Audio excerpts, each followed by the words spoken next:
On today's episode of Locked On Stars, we are continuing our player evaluation series, and today we focus on the captain, Jamie Benn. We'll talk about his Bennaissance and the increase in numbers that we saw from number 14. We'll talk about the biggest flaw in his season at the worst possible time. We'll talk about what the next couple of years have in store for the Stars leader on today's episode of Locked On Stars. Your Locked On Stars, your daily podcast on the Dallas Stars. Part of the Locked On Podcast Network. Your team every day.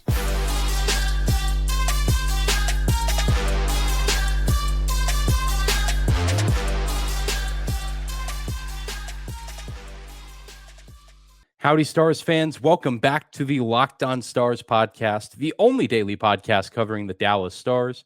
Part of the Locked On Podcast Network, your team every day. I'm your host, Dane Lewis, your local expert on all things Dallas Stars hockey, coming to you on this Thursday, June 8th.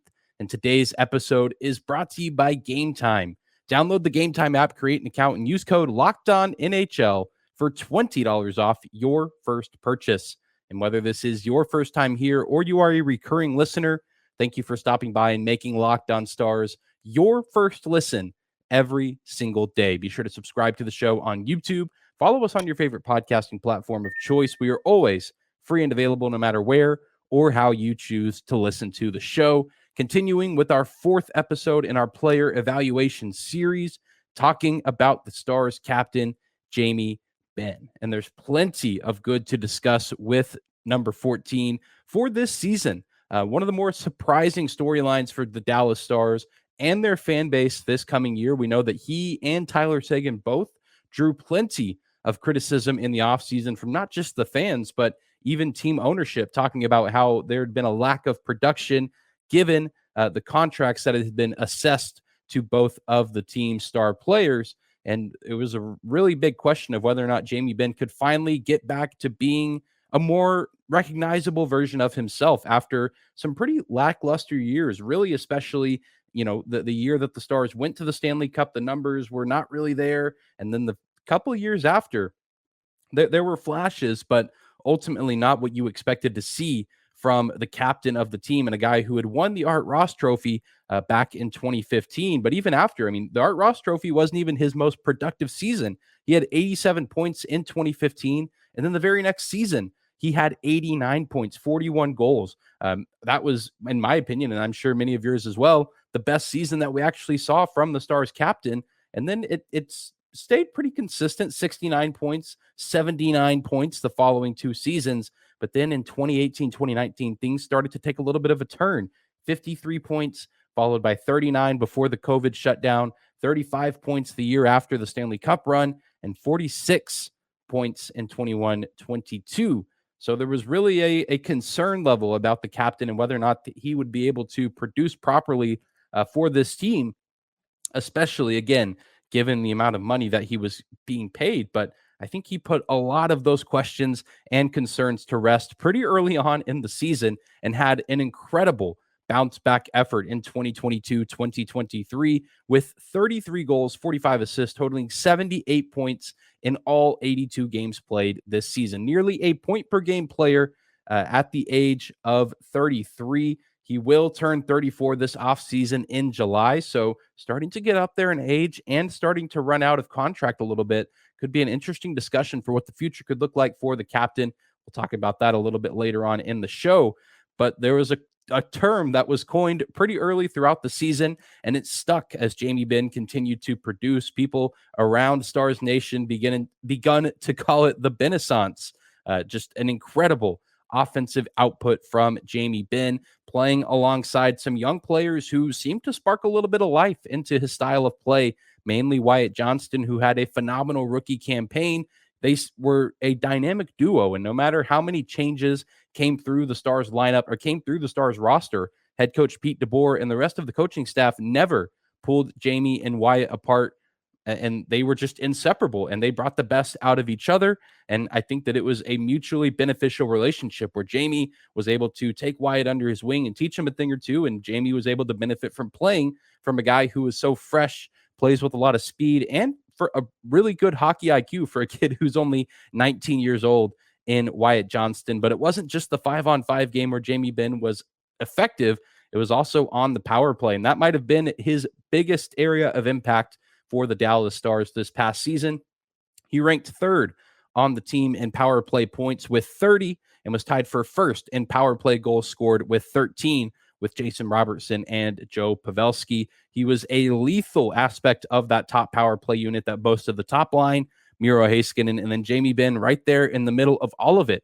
One of the most impossible units to deal with on a nightly basis. And he was typically one of the guys that was open for the goal because so much attention was drawn to the other lethal scorers on the ice. So that opened up the opportunity for Jamie Benn to cash in multiple times on the man advantage, but also, again, able to do it quite consistently 5-on-5 as well. Just incredible to see such a miraculous, seemingly bounce back season from a guy who had started to fall off a little bit, and there were plenty of criticisms and concerns about his game. But one of the more refreshing aspects of the season was seeing this rejuvenation. And now really the only question moving forward is this something that is sustainable for Jamie Benn going forward? Can we continue to expect this for the next couple of seasons that he is under contract with the Dallas Stars? And as long as he's still playing alongside Wyatt Johnston and whoever the third piece is on that line, whether or not they choose to re-sign Evgeny Dodonov, or maybe you put Ty Dellandrea back in that position,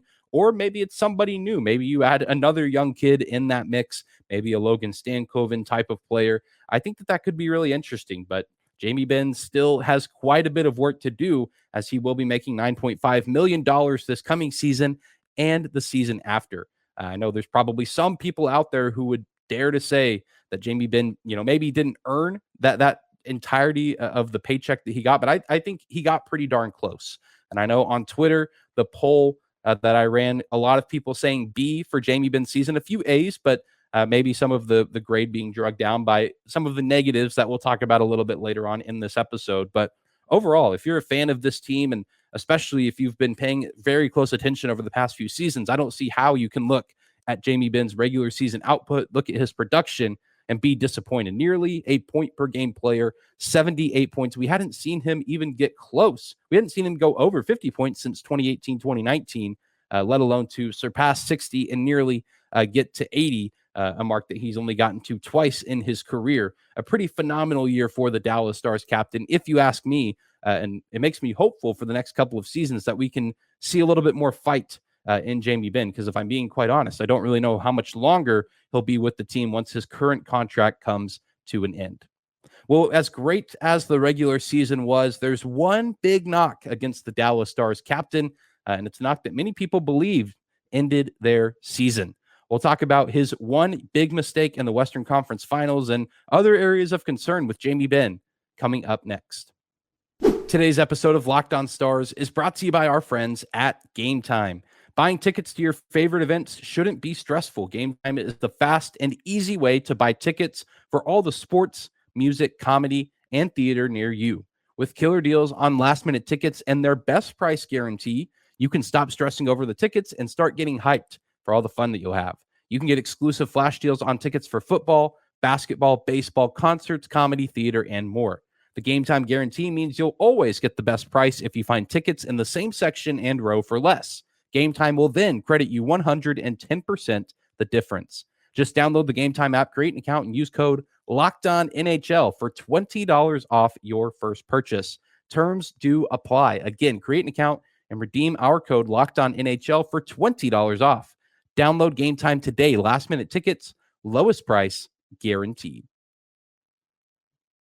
I want to thank you again for making the Locked On Stars podcast your first listen every single day. A huge thank you to all the everydayers out there for making our podcast a part of your daily routine as we continue to analyze the season that Jamie Benn had in 2022-2023. A phenomenal bounce-back year offensively, a huge key component on the Stars' power play.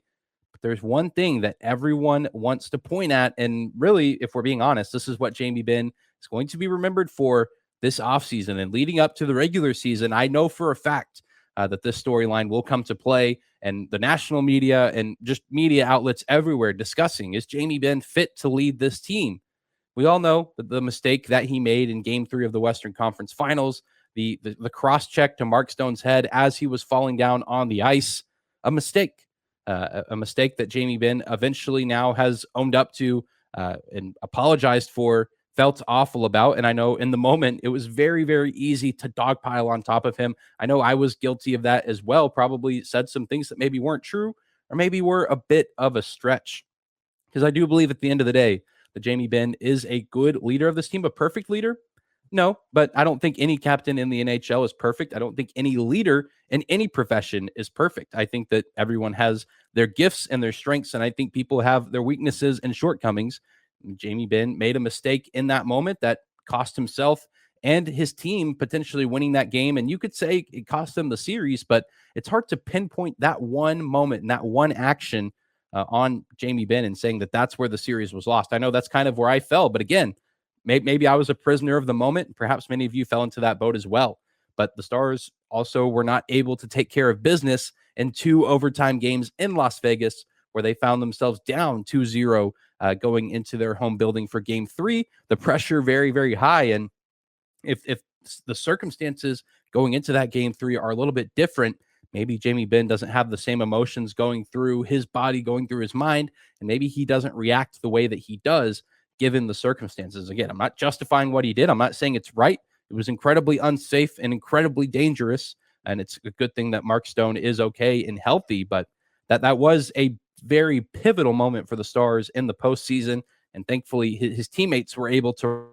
It's just unfortunate that, I mean, people say, well, he didn't do anything in Game 6, but no one did anything in Game 6. I mean, that was a pitiful performance from the entire team in that final game of the season where the Stars were eventually eliminated. You can't pinpoint that loss on Jamie Benn. No one was good in that game. The entire team was flat.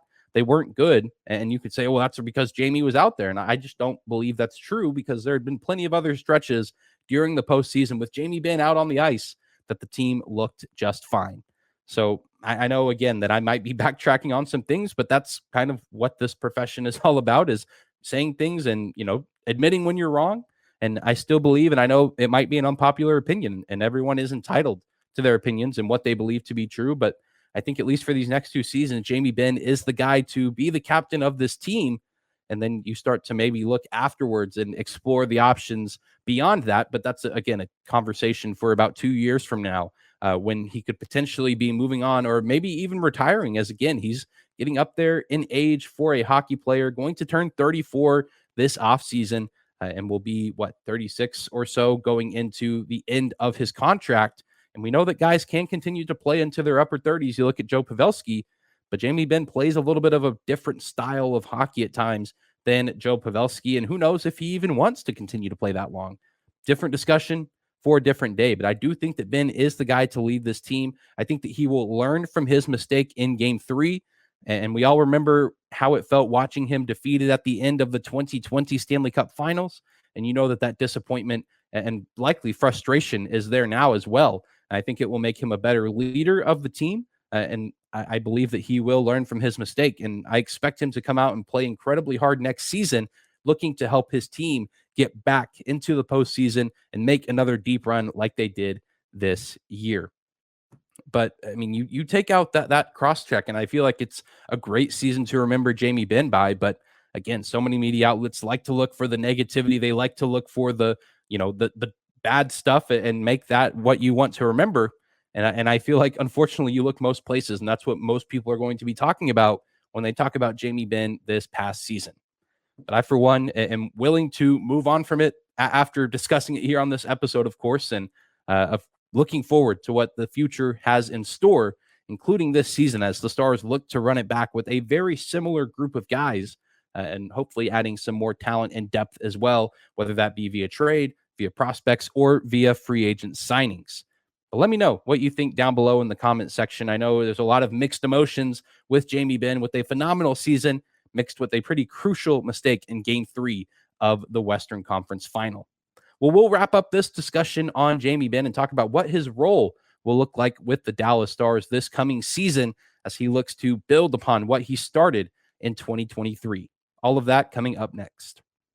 Today's episode of Locked On Stars is brought to you by our friends at Bird Dogs. Bird Dogs stretch khaki shorts are designed to fit slimmer through the thigh and leg, giving you a truly sculpted look. Bird Dogs shorts do the exact same thing as Lululemon, but they fit way better. They fit way better than regular shorts that are made of stiff, restricting cotton. Bird Dogs fixed the issue by inventing cloud knit fabric that looks just like khaki but stretches, so you get a way slimmer fit without having to sacrifice movement. And you can wear them for just about anything. If you're going to play around to golf, if you're just hanging out with family and friends, you're going on a hike, they are the perfect shorts for any situation. Just go to birddogs.com/LockedOnNHL and enter our promo code LockedOnNHL for a free Yeti-style tumbler with your order. Again, that is birddogs.com/LockedOnNHL for a free Yeti-style tumbler. You won't want to take your Bird Dogs off, we promise. All right, we're closing out today's episode of Locked On Stars, wrapping up our discussion of Jamie Benn and the season that he had and what the expectation is for the captain moving forward. And I personally would like to see a lot of the same that I saw from Jamie Benn this season going into next season. A big part of why this season was so successful from him was, of course, what he was able to do in the score sheet and on the stat sheet, but also to a similar degree, similar to Joe Pavelski, I think he played a pretty pivotal role in helping shape the future of this Stars organization in playing alongside Wyatt Johnston and even Ty Dellandrea at times earlier on in the season. Wyatt Johnston, of course, lived with Joe Pavelski and spent a lot of time with him, but Wyatt Johnston spent a lot of time with Jamie Benn on the ice, playing nearly every shift with him at 5-on-5. And I think that that's incredibly meaningful as Jamie Benn is helping shape the future of Wyatt Johnston's career, a guy who very well could be wearing the C for this organization at some point, if we're being honest with ourselves. I don't think he's the runaway candidate. I think there's some other candidates as well whenever there comes a day where Jamie Benn isn't the captain of the team. But given what we've seen in a small sample size from Wyatt Johnston, I think he has a lot of what it takes to be an excellent leader of this organization. And I think playing alongside the current captain of the team, that is going to do wonders for that very reason. Wyatt Johnston played with a ton of confidence and I think learned a lot from Jamie Benn just in terms of how to be a professional, more so during the game itself and learning how to fight and win those puck battles. Even though Wyatt Johnston, not the biggest guy out there on the ice, he's not as big as Jamie Benn, but can still throw himself around and win quite a few battles and make himself present out there on the ice. And so I think that that's a huge plus for the Stars to have a guy who can have a nearly 80-point season at age 33 while also, making sure that the organization is going to be in good shape once his time with the organization does come to an end.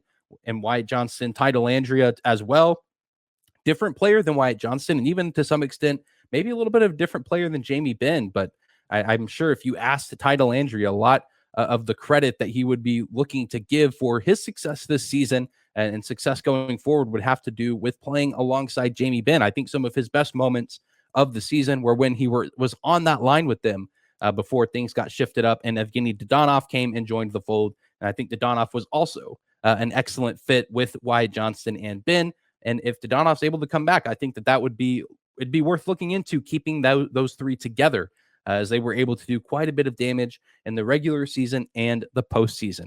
But again, let me know in the comment section down below if you're watching on YouTube, your thoughts on Jamie Benn's season and what you expect from him going forward. Do you want to see he and Wyatt Johnston continue to play together, or do you maybe think we should see some kind of other pairing depending on who the Stars are able to get? Be sure to let me know down below. But that is going to do it for today's episode of Locked On Stars. Thank you so much again for tuning in and making us your first listen every single day. Be sure to subscribe to the show on YouTube. Follow us on your favorite podcasting platform. We are free and available no matter where or how you choose to listen. You can, of course, also find us on social media. Just search Locked On Stars on Instagram and Twitter. You can also find my personal account on Twitter at Dane_Lewis. And be sure to keep an eye out on social media and on the YouTube community tab for a mailbag prompt. We'll be looking to do some Mailbag Friday episodes throughout the summer and throughout the off season. And we're going to do our very first one on tomorrow's episode. So be on the lookout for that and be sure to get in your mailbag questions for a chance to be featured on tomorrow's episode. But I hope you guys enjoyed today's show. Enjoy your Thursday. Take care of yourselves, and we will see you back here tomorrow.